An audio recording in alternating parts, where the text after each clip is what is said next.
ప్రాచీన భారతదేశం విజ్ఞాన శాస్త్రంలో విశేష పురోగతిని సాధించిన ప్రఖ్యాత స్థలంగా నిలిచింది. భారతీయుల పురాతన గ్రంథాలు తత్వశాస్త్రం, గణిత శాస్త్రం, ఖగోళ శాస్త్రం, వైద్య శాస్త్రం వంటి విభాగాల్లో చాలా అభివృద్ధిని సాధించాయి. అనుసంధానం, పరిశోధన, పరిశీలన వంటి లక్షణాలతో ప్రాచీన భారతీయ విజ్ఞాన శాస్త్రం ఆధునిక శాస్త్రానికి మూల స్తంభంగా నిలిచింది.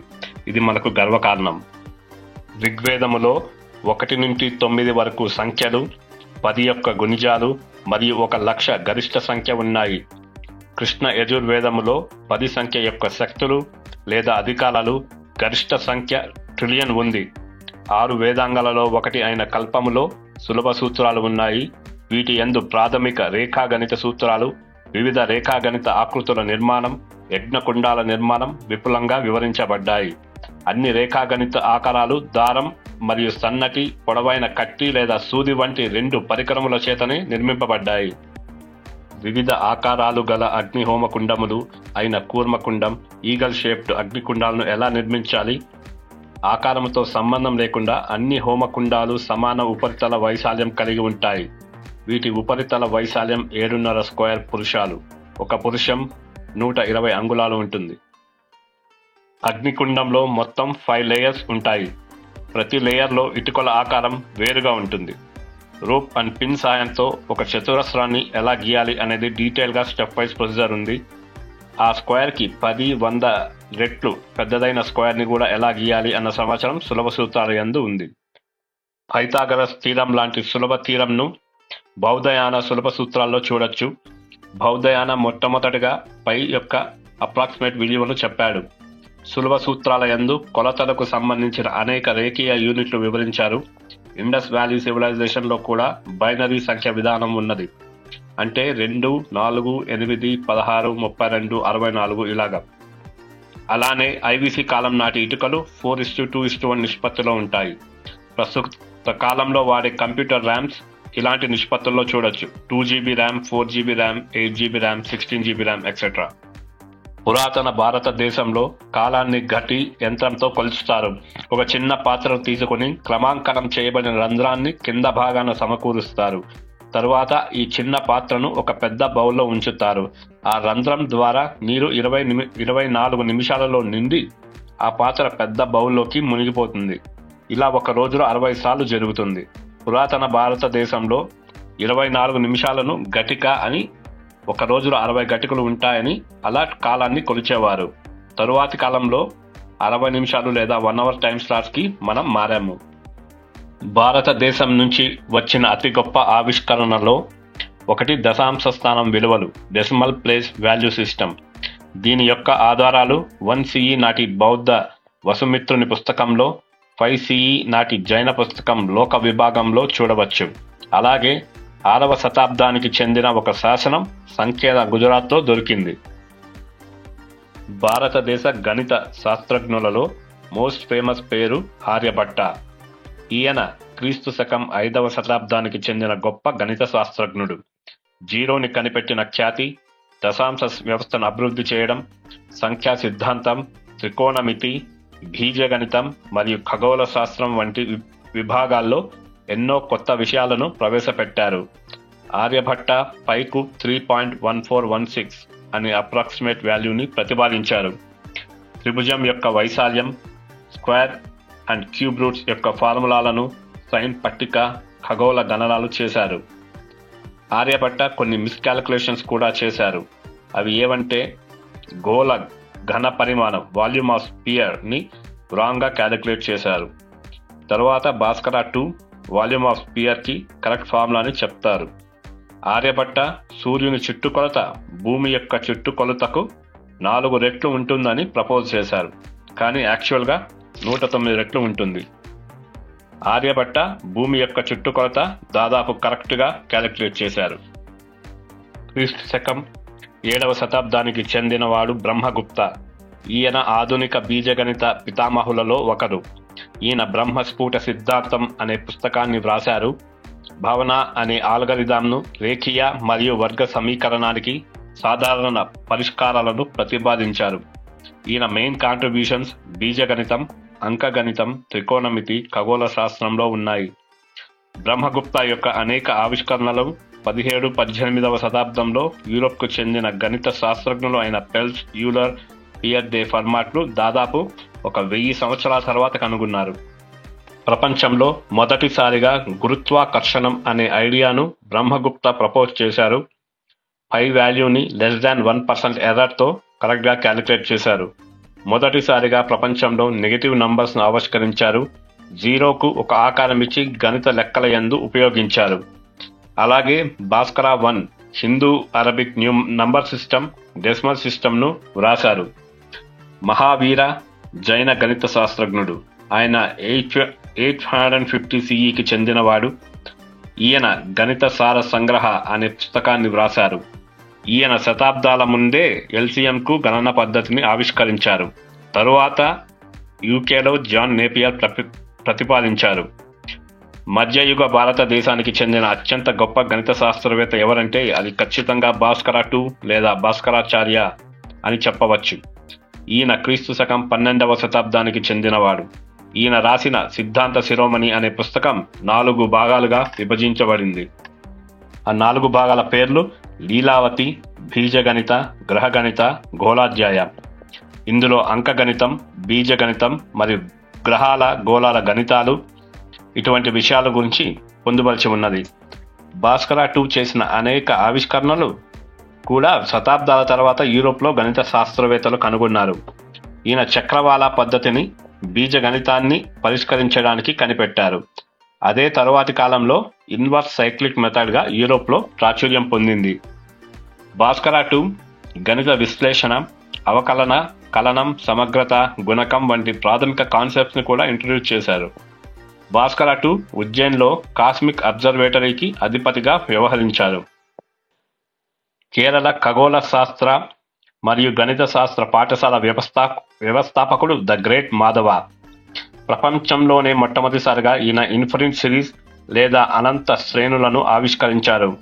తర్వాత కొన్ని శతాబ్దాల తర్వాత ఇంకొన్ని కొత్త విషయాలతో కలిపి గ్రెగరీ సిరీస్గా ఇది పాపులర్ అయింది.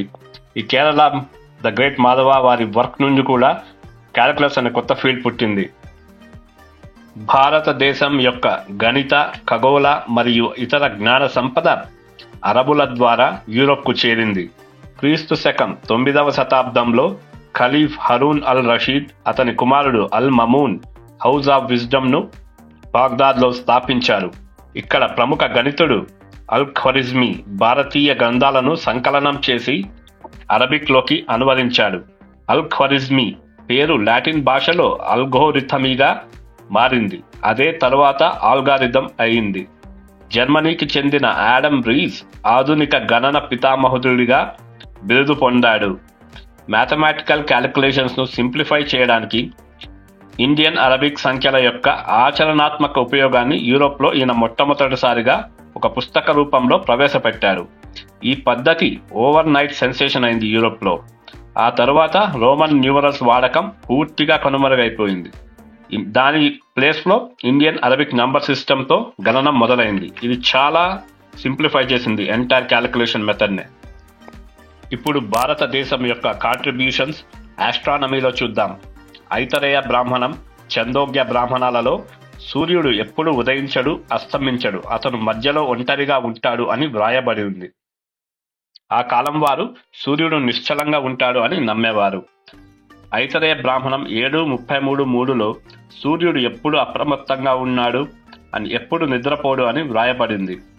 భూమి అన్ని లోకాలలో అతి చిన్నదని కూడా చెప్పబడింది. తైతరేయ, మైత్రాయని, కథక సంహితలలో అభిజిత్ నక్షత్రంతో కలిపి 28 నక్షత్ర మండలాల గురించి కూడా వివరించబడింది. 1400 BCకి చెందిన లగధ వేదాంగ జ్యోతిష్యంలో 27 నక్షత్ర మండలాల గురించి, 5 సంవత్సరాల యుగాల గురించి, లూనార్ క్యాలెండర్ యొక్క నియమాలు ఉన్నాయి.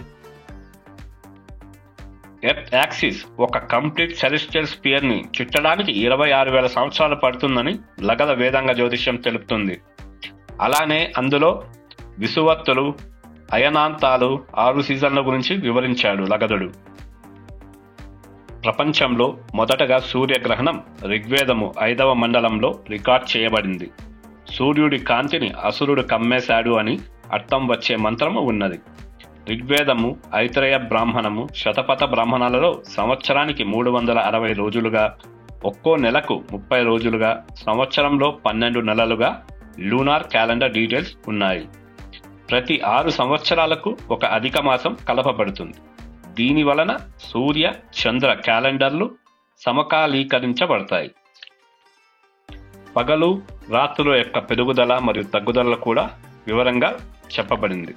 శతపథ బ్రాహ్మణం 11-1-12-10లో 15 సంవత్సరాలకు మొత్తంగా 360 full moons and new moons ఉన్నవి అని తెలపబడింది.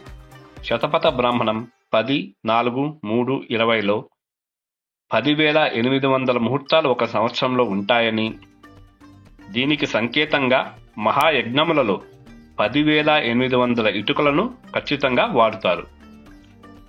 ఆర్యభట్ట భూమి ఒక భ్రమణం చెందుతున్న గోళము అని, దాని వలన రాత్రి పగలు ఏర్పడుతాయి అని వివరించాడు.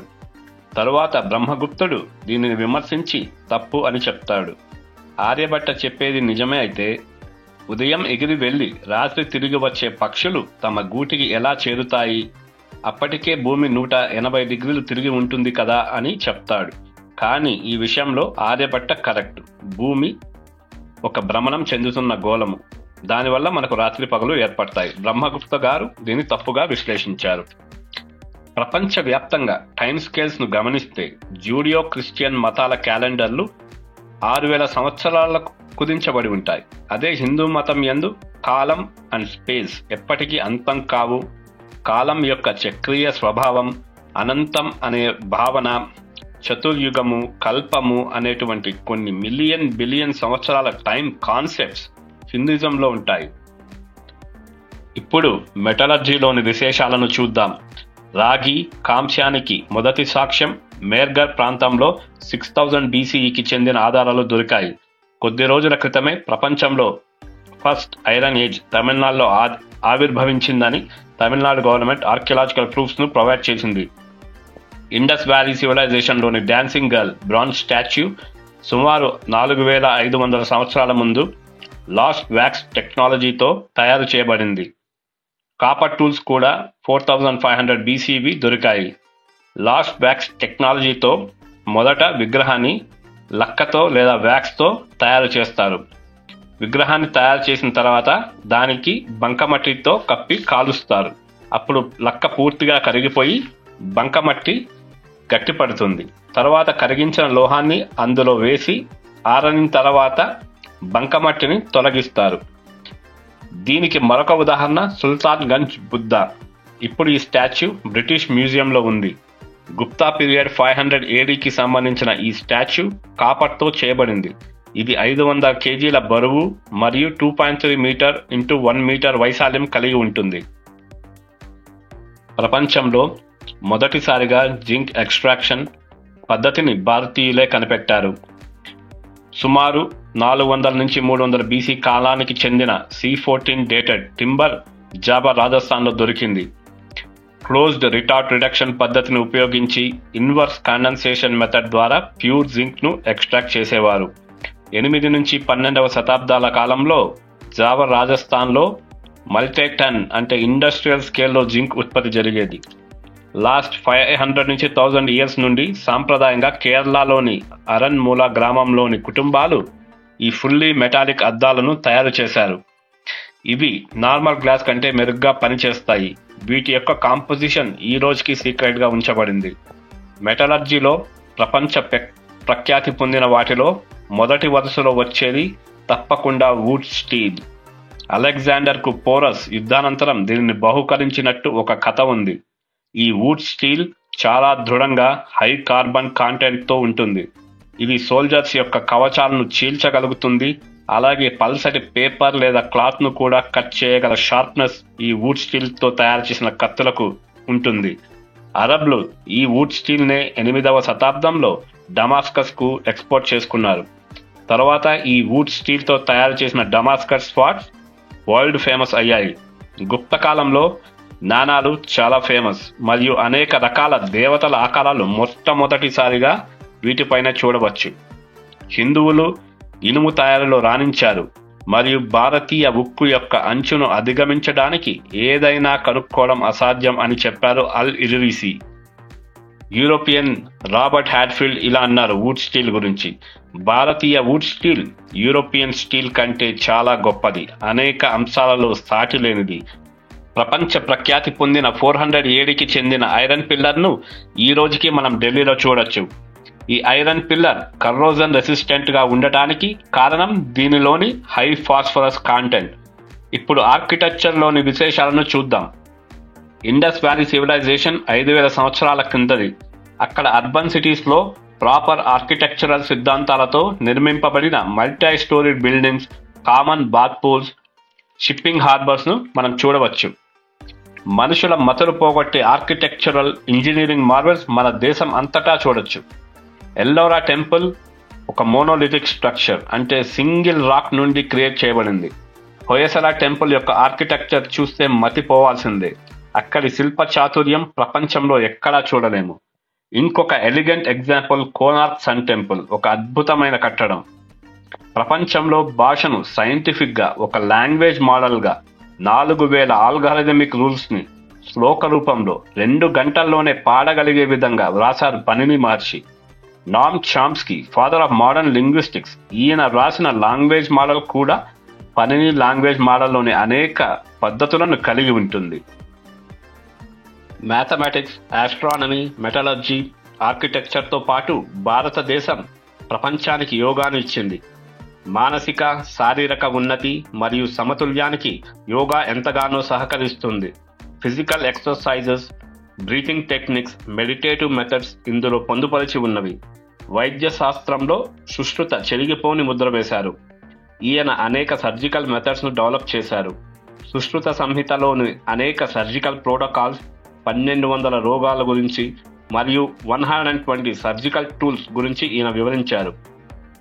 పురాతన భారతదేశంలో ముక్కు కోయడం అనేది ఒక పాపులర్ శిక్షగా ఉండేది. తిరిగి ఆ ముక్కును అతికించే రైనోప్లాస్టీ సర్జరీని సుశ్రుత మొదటగా డెవలప్ చేశారు. ఆయుర్వేదంలోని కొన్ని విషయాలు చాలా గొప్పవి, మనుషులకు ఎంతో మంచి ఆరోగ్యాన్ని కలిగిస్తాయి. చరక సంహితలోని అనేక ఆయుర్వేద పద్ధతులను ఈనాటికి అనేక గ్రామాల్లో వాడకంలో ఉన్నాయి. భారతదేశం పురాతన శాస్త్ర విజ్ఞాన సంపద కలిగిన దేశం. వేదాలు, ఆయుర్వేదం, గణిత శాస్త్రం, ఖగోళ శాస్త్రం మొదలైన రంగాల్లో అగ్రగామి. కానీ స్వాతంత్రం తరువాత భారతదేశం అంతర్జాతీయ స్థాయిలో శాస్త్రీయ శక్తిగా నిలవలేకపోవడానికి పలు కారణాలు ఉన్నాయి. విద్యా వ్యవస్థలోని పరిమితి, థియరీ ఆధారిత చదువు, క్రియేటివిటీ, క్రిటికల్ థింకింగ్ లోపించడం ఒక కారణమైతే, లాస్ట్ 1000 years మల్టిపుల్ ఇన్వేషన్లు జరగడం, బ్రిటిష్ కాలంలో మెయిన్ ఎకనామిక్ బ్యాక్ బోన్స్ అయినటువంటి టెక్స్టైల్, స్టీల్, షిప్పింగ్ ఇండస్ట్రీల వెన్ను విరచడం, మొత్తం ముడి సరుకును ఇంగ్లాండ్కు ఎక్స్పోర్ట్ చేయడం, వరల్డ్ వార్ II తర్వాత భారతదేశ పరిస్థితి చాలా దారుణంగా వెనుకబడి ఉండుట ఇంకొక కారణం. మూడవ కారణం బ్రెయిన్ డ్రైన్. ఇండియాలోని మెయిన్ టాలెంట్ ప్రపంచ దేశాలకు ఎగుమతి ఈనాటికి జరుగుతూనే ఉంది. చివరగా పాలనా వ్యవస్థలో శాస్త్రీయ దృక్పథ లోపం, పరిశోధనలకు ప్రాధాన్యం ఇవ్వకపోవటం ఒక కారణం. కానీ ఇది ఇప్పుడు నెమ్మదిగా మెరుగుపడుతోంది. ఇన్ని లోపాలు ఉన్న భారతదేశం ఐటీ రంగం, అంతరిక్ష శాస్త్రం, బయోటెక్నాలజీ వంటి అనేక రంగాల్లో పురోగతి సాధించింది. కానీ సమగ్ర శాస్త్రీయ శక్తిగా నిలవాలంటే ఇంకా చాలా మార్పులు అవసరం. విద్య, పరిశోధన, మౌలిక వసతులు, అంతర్జాతీయ సహకారాలను పెంపొందించడంలో దృష్టి పెట్టి ముందుకు సాగితే భారతదేశం భవిష్యత్తులో శాస్త్రీయ శక్తిగా ఎదగగలదు. ఈ వీడియో తప్పకుండా అందరికీ షేర్ చేయండి. మన తెలుగు యువతకు మన ప్రాచీన భారతదేశంలోని డీటెయిల్డ్గా ఏ ఆవిష్కరణలు జరిగాయో తెలియాలి. దీన్ని స్ఫూర్తిగా తీసుకొని ముందుకు సాగాలి మన యువత. Thanks for watching the video. ఈ వీడియో మీకు నచ్చినైతే లైక్ చేయండి, సబ్స్క్రైబ్ చేసుకోండి ఛానల్కి. Don't forget and turn on the notification bell as well. Thanks again. Jai Hind.